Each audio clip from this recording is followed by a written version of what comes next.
Salut tout le monde, j'espère que vous allez tous bien. Alors de mon côté, et sans vous spoiler, je suis vraiment content du second vol de la fusée Chronos, même s'il y a encore des choses à améliorer. Et voyons du coup ensemble ce qui s'est bien passé, plus évidemment les points à retravailler pour un troisième vol. Alors comme je vous le disais précédemment, et avant de vous montrer ce deuxième vol impressionnant, les points positifs que j'ai pu noter sont que j'ai réussi à assembler cette fusée en moins d'une journée, tout d'abord en retestant l'électronique, qui fut ok, tout en reliant cette partie au compartiment parachute, comme cela. Par ailleurs, j'ai également inséré le moteur de cette façon-ci, soit en l'ajustant serrant au tube du fuselage, en deux points, puis je suis passé à la mise en place des ailerons avant de percer un trou qui allait me servir à allumer l'électronique le lendemain sur le pas de tir. Ensuite s'en est suivi l'insertion des deux compartiments réunis, toujours ajustés serrant avec du scotch, puis fixés au fuselage à l'aide de 4 vis, avant de relier le parachute à la corde principale et de ranger le tout comme ceci, prêt pour lancement. D'ailleurs, à noter que la fusée correspondait aux prévisions OpenRocket, que ce soit en termes de masse ou de dimension, et qu'aucune surprise ne fut constatée pendant son assemblage, plus durant la phase précédant le décollage, donc top.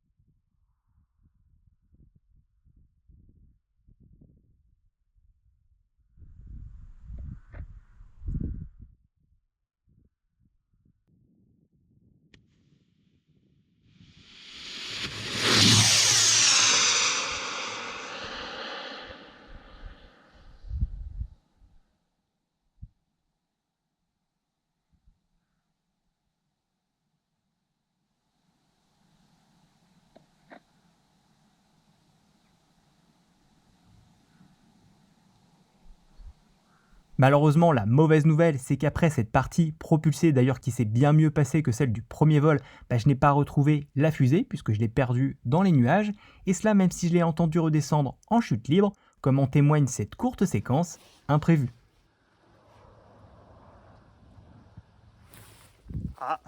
Du coup, tout ce que je peux vous dire aujourd'hui, c'est qu'il faudra revoir toute la chaîne d'éjection, et c'est ce que nous ferons dans les prochains épisodes, en essayant de fiabiliser et de robustifier cette dernière. Il y a du boulot.